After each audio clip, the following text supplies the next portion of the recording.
व्यवसायाने medical distributor असलेल्या विनोद जैन यांचा 2003 साली अपघातानेच वृक्ष या विषयाशी संबंध आला। पर्यावरण, वृक्ष व त्यांचे कायदे यातली कुठलीही गोष्ट सुरुवातीला माहीत नसताना वृक्षतोडीच्या निरनिराळ्या प्रकरणांमध्ये स्वतः लक्ष घालून त्यांनी या विषयीची माहिती मिळवायला सुरुवात केली।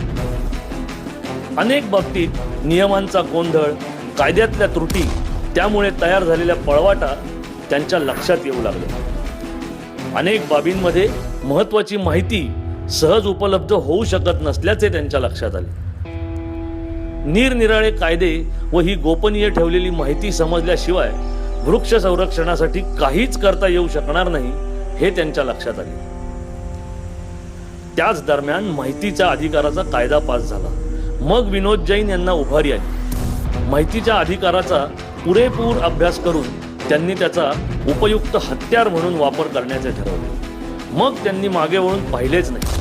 अनेक कायदेतज्ञांच्या मदतीने कायद्याचा आवश्यक तो अभ्यास व माहितीच्या अधिकाराचा उपयोग करून घेऊन त्यांना अनेक प्रकरणांच्या मुळाशी हात घालता आला। कायदे व नियम यातल्या त्रुटी भरून काढण्यासाठी त्यांनी अनेक प्रयत्न केले। अनेक गोष्टीत कायदे होते पण त्यांचे नियम बनवले गेले नव्हते। कागदावर असलेले अनेक नियम कार्यवाहीत आणण्यास विनोद जैन यांनी त्यांना भाग पाडले।